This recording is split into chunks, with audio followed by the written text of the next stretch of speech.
Assalamu alaikum warahmatullahi wabarakatuh, everybody. Welcome to the Shout Out Show with me, your host, Preacher Moss. I'd like to say another day, another opportunity. I want to thank people who are tuning in for the first time. We appreciate you. And for those who have found their way back, we want to definitely give you greetings and sincere thanks as well. This is quite a day. A lot of things are going on. Our topic today was about toxicity. It's attached to the words masculinity, toxic masculinity. However, before I get into that, and I will get into it because this thing that I'm about to say does have a connection, I want to give a shout out. And I don't mean a regular shout out, I don't mean a generic shout out, but a heartfelt, emotionally stirred gratitude thanks to Malcolm X. This is his day today, his birthday. And for any of us who recognize the specificity of this man's purpose on earth, we all have a large debt of gratitude to pay to folks who help us find ourselves. I made a comment on Instagram about Malcolm X, and I said, in between jump shots and drug sales, we would talk about Malcolm X in a reverential tone, if you will, because it was mythical that a black man could put forth an effort during that time and change society. And of course, this comes with the housing of the Nation of Islam, but even that the Nation of Islam turns out an individual at that level, at that quality of personality, at that quality of equity, at that quality of human character is something that we have not seen for a long time. He was a man. He was a man amongst men at a time where being a black man was devalued. People put a certain aesthetic on the fact that a black man couldn't be all he wanted to because he was held down by conditions extended from slavery, institutional racism, and of course, an unjust legal system. So we say happy born day to Brother Malcolm X, and we look, if you will, we look inside of ourselves. I don't know if you do. I know I look inside of myself and say, what is it I could be doing better? What I love about Malcolm X, and if anybody has an opportunity to watch the interview that his sister made about him, where she explains the procedural understanding that she had to put him through to make him a man, she, in no uncertain terms, couches the idea that she had to have her brother face his own toxicity. She said he had to fail. He had to go to prison. He had to find a Nation of Islam to be the person that he was for everybody else. Now, people may argue, because the big thing, this was years ago, a couple of years ago, I was at a conference for black psychologists, black mental health type of deal in Philadelphia, and they showed a clip from the movie Fences with Denzel Washington and the son says, "Dad, why don't you like me?" And Denzel Washington goes on this tirade. I ain't got to like you. Blah, blah, blah. I birthed you because you're my boy. He said, I've signed up for this as a man. And it came off as really harsh to some people in the viewing audience at this particular conference. And I said, what is the problem about a man being a man? We are in a situation, a scenario these days where men can't be men. When I say men can't be men, we can't be free to make mistakes because we find ourselves having to fit into these particular roles and make other people feel better.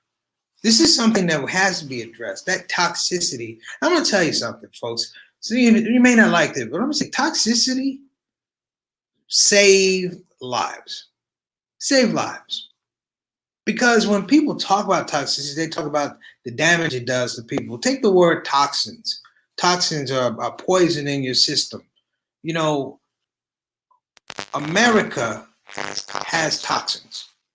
We love America and has opportunities, but it has toxins. There are people who walk around this country with toxins. And they're not just toxins for themselves, it's toxins that have been generationally distributed across the board. And people find themselves trying to, for lack of a better word, find themselves in America with these toxins. We function, we operate. That's the genius of Black life. We function and we operate. We're like athletes. That's why people look at us in athletic terms, because the function of an athlete is not how well you perform, it's how well you perform with injury. That said, how do you address toxins? You see, maybe there's a generational gap, but I know the feeling of having my grandfather dress me down. Man, I'm not gonna go into the language he said, the way he said it. What I remember was I wasn't soft about it. When I say soft, I mean people are like, oh, you need to get in touch with your feelings. I'm in touch with my feelings. I'm looking at somebody who is staring at me, saying things because he has a fear of God in him, because he wants me to grow up to be a productive young man.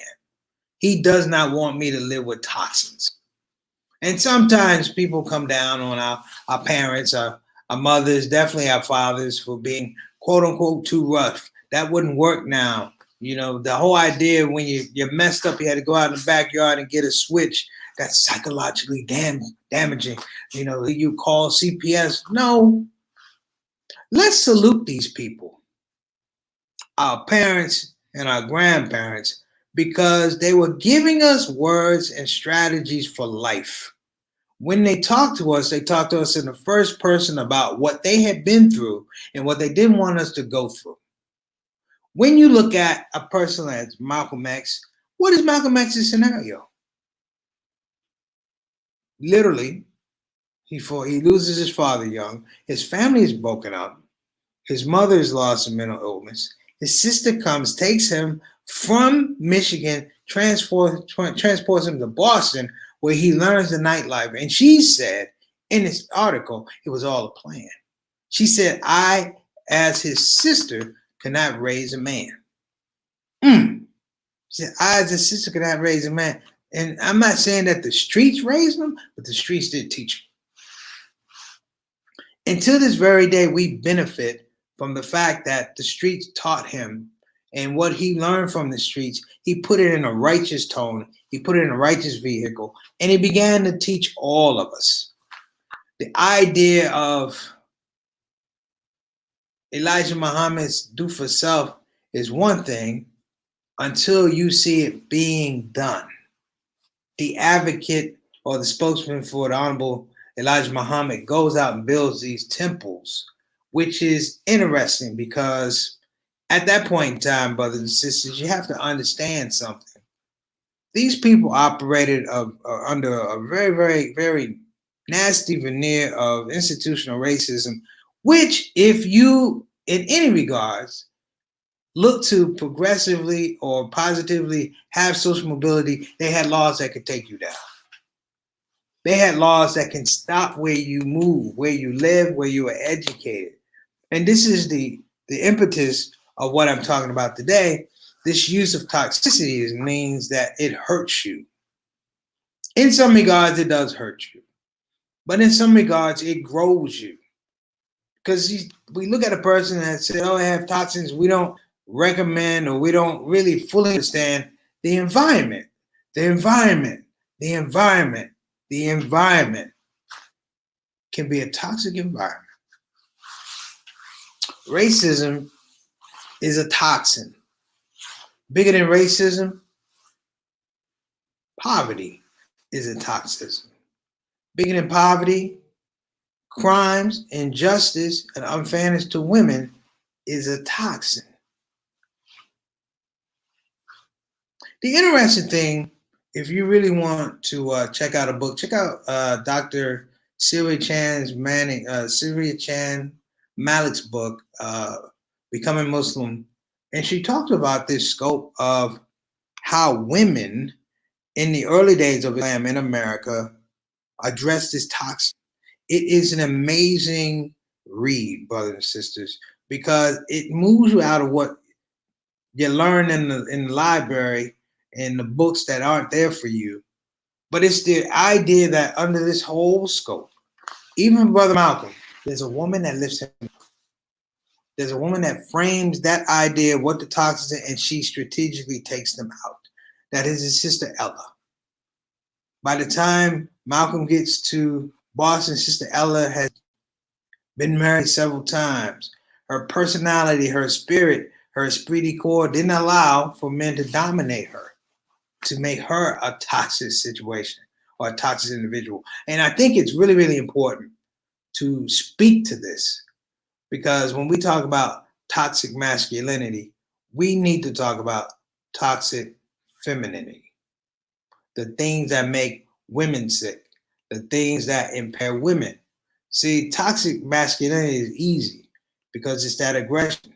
It is the willingness to abate things, to impose will, to be aggressive, but not necessarily to be intelligent.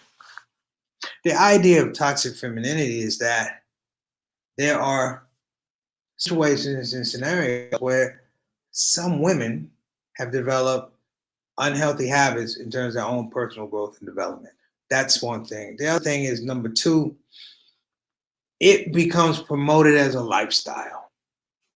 The problem with toxic masculinity in the United States is everybody says it when a man is just being a man, a pure man. Take the man out, just being a human being. We're so quick to judge situations. We're so quick to judge actions that we're not looking at the whole picture.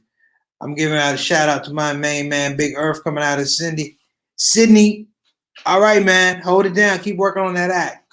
We talk about toxicity today. What I really want to get to in talking about Malcolm X and talking about toxicity, not necessarily toxic masculinity, but toxicity, the things that make us sick, is the fact that there's a silver lining. There's a silver lining. Learning what makes you sick allows you to make choices. Choices. Social illness allows you to make choices in spaces where you may not be able to make differences with law. So it's ironic that I would talk about this subject and talk about Malcolm X, because we saw someone go from clear and evidence toxicity to a man who presents a pristine model of what happens when you leave the toxins alone. We're not talking just alcohol, drugs, the dope, inappropriate use and exploitation of women. That's easy. We're talking about ethic. Ethic. One of the things that's been lost, and I've said this before, particularly amongst our youth, is our youth have YouTube, they got Netflix, they got iPods, they got Macs, but a lot of them don't have ethics. Hey, give a shout out, Sister Aika. Thank you so much. Wa alaikum assalam rahmatullahi barakatuh. Queen, I bow down again. Thank you for coming in from Indonesia. Appreciate you. But in that larger scope, the thing that defeats toxicity is ethic. For a long time, I admit this, for a long time, I confused or conflated discipline with ethic. Rightly or wrongly, I conflated discipline with ethic. And by conflating them, you mess up, if you will. You screw up the relationship piece that happens between them. Like with toxicity is the poison. It is that thing that makes you sick. But you can't talk about toxicity without the endearing anecdotal evidence that leads you to that situation, that scenario. When we talk about toxicity, I want the flip side to be talking about ethics. What are the situations, what are the examples of ethic? Which is one thing we will always say about Malcolm X. He had an ethic that was unparalleled. And I say unparalleled for him to do what he did, for the nation to rise as it did. And I'm not getting into the relationship between he and Elijah Muhammad. Clearly, there was something positive there. Clearly, at some point in time, there was something broken. But the idea that you can take something off of paper and develop it and find a modality that spreads throughout the country in the process of saying, I want to save my brothers and sisters, and not just Muslim brothers and sisters, all my brothers and sisters. It's something that hadn't happened. What's going on? All right, brother David Drennan, Rashad Ali. All right. Nazim Hussein, that's my brother, little brother. Yes, indeed. I'm going to shout all of them out. But in our communities, Muslim and non-Muslim communities, we are not celebrating the people who have ethics. We castigate the people who have toxins. We enjoy toxic personalities. Everybody likes to see a train wreck, unless you're on the train. We enjoy toxic personalities. But I want to flip it. Because to talk about toxic personalities, we can be out here all day long. Toxic masculinity things, I'm sick of it because it's a redundant idea. That you're talking about toxicity, you are in a one-way conversation because it tells you, number one, this is a bad thing, this is unhealthy. And then you let it go. The question is, how do you get from unhealthy to healthy? Well, if you're talking about personalities, spirits, character, then you have to move away from that. And the building point of it is always going to be ethics. For everything I've went through in my life, it's always been the issue of my level of activity, discipline, applicable to ethics. I can have the greatest discipline in the world. Yeah. But can I do it again? Can you get up in the morning when nobody's there and do it again? It's like the whole thing about prayer. You know, you can say I pray, but who cares? Nobody's there. When no one is looking, do you pray? When no one's looking, do you practice good behavior? When no one's looking, do you have good ethics? I mean, those are the things that tie and bind us all. I'm like, listen, I'm not buying into this thing. There you go. Okay, Earth, I'm going to agree with you. Toxic personality is an important part of our entertainment and pop culture. It is. We like in entertainment, the beautiful thing about entertainment and the weird thing about entertainment is we like to celebrate people at their highest. We like to condemn them at their lowest.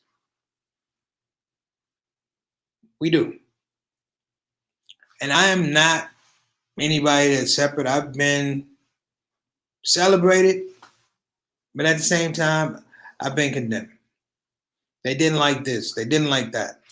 You know, you said this. You didn't say it this way. I don't like this. I don't like that.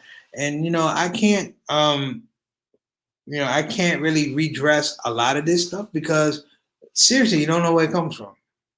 We're in a pandemic right now. Look at how people address each other in a pandemic. People want to be able to blame a virus on people. A virus is not even a living thing. It requires a host, but people want to blame other folks. That's number one. Number two is people become tribal. We're dealing with tribalism in the age of COVID-19. I'm going to get this. In the United States, there are reopening states knowing in their heart of hearts that we are not ready to do so. But why? Because the people who are saying go back to work, they're not the people who need to go back to work. The people who need to go back to work, they're not making that much money. A lot of them are not. The people, the big folks, the people that make the big money need you to go back to work. That job that wasn't paying that amount of money, wasn't paying a livable wage, a sustainable wage, they want you to go back to that job and those problems and that stress. And let me say something, and that level of toxicity.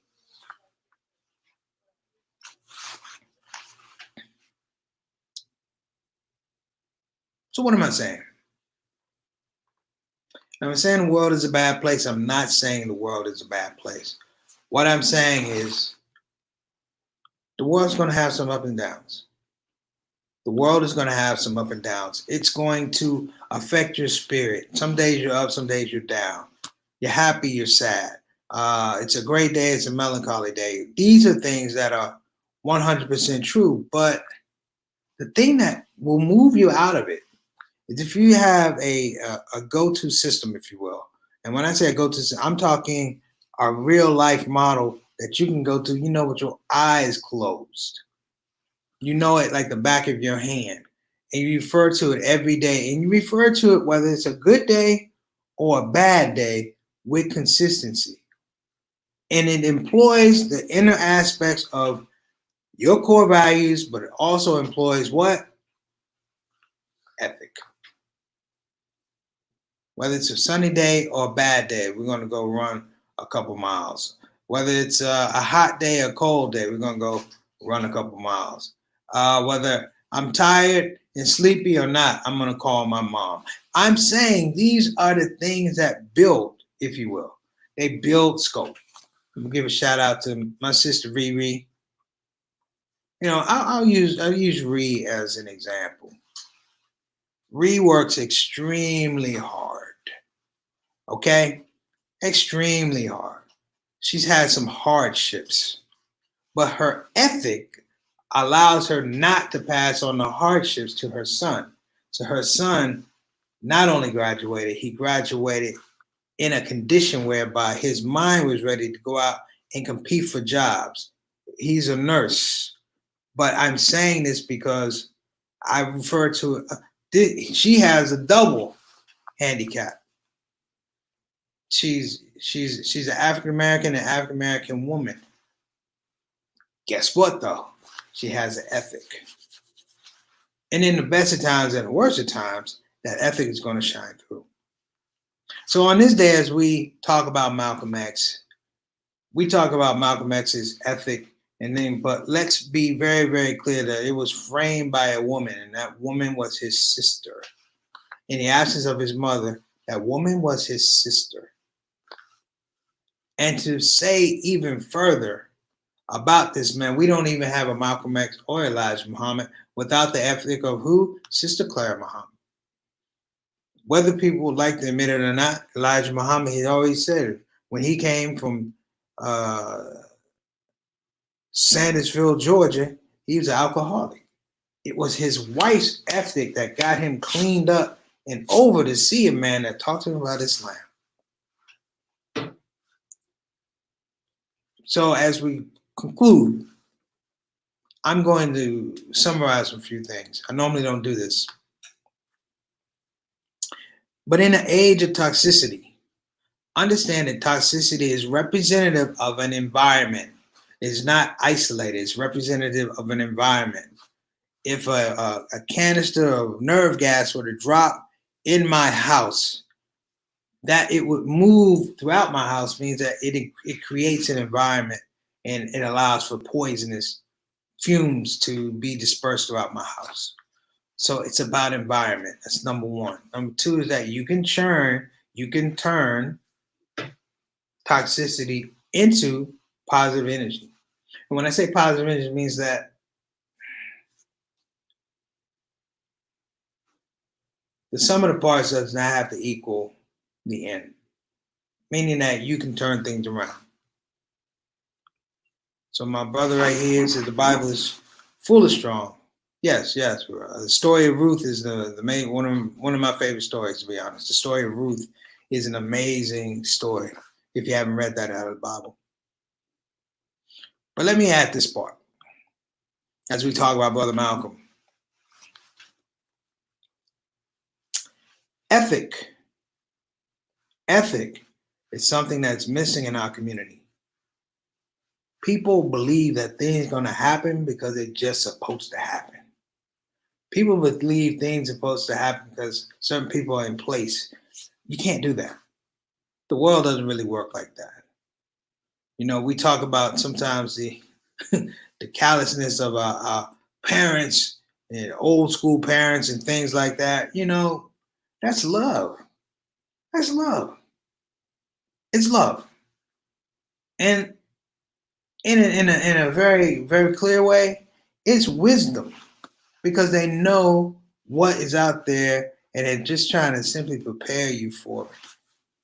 Toxic masculinity, you know, that's a very popular word, you know, but let's talk about that quickly. You know, it's a legal word. It gives people rise and pause to say and do things. Slavery was toxic masculinity, imposition of will, and they used the law to do it. But let's move beyond that. When I say move beyond it, it's like, what's the larger picture? What is it we hope that you can get out? I hope that you can get out of this talk today. It's the idea that I want everybody at some point in time to please refine your idea and your practical expression of ethic. Malcolm X was a principled man, but he was a man of strong ethic. When I say being ethical, I'm talking about ethic, the ability to do something over and over and over and over and over again without cause, without, not even, it's almost like muscle memory, you know, because you have to have that stick to itness. And sometimes, unfortunately, that's missing. And I worry for our children, you know, because some of our kids believe that, hey, if I watch TV, I'm going to learn something. You ain't going to learn anything. Hey, man, if I sit here and just chill out, it'll be all right. It won't be all right. We are in an age that is missing the sense of urgency about ethic. And I believe in my heart of hearts that this is something that has to be discussed. This happens to be Malcolm X's birthday, and I love the idea because it gives me, if you will, an opportunity to talk about ethic, because that was the thing that drew most of us, particularly my age group, to, in some regards at least, consider Islam. And in some regards, some of us didn't become Muslim. Here's the beautiful part. Some of us went and tried to take a look at how we could be better Christians. Because that's what we've become, more importantly. But listen, you guys, I've run over my time. I know, but this is Malcolm X's birthday, and I'm hoping that everybody can kind of, if you will, just marinate a little bit. Tomorrow's show is going to be a little bit lighter, but this one, specifically during this time of COVID-19, I thought it was important to talk a lot about ethic from a perspective of a hero of mine, probably a hero of yours, Malcolm X. May Allah be pleased with you, accept your good deeds, forgive your bad deeds, and give you the highest levels of paradise. Brothers and sisters, that's the end of our broadcast. See you tomorrow, 5 o'clock Central, 6 o'clock Eastern. Stay blessed. And I like to add, in the words of, not in the words of Malcolm X, but in the spirit, don't be afraid to be great, and don't ask permission to be great. It's Preacher Miles' Shout Out Show. See you tomorrow.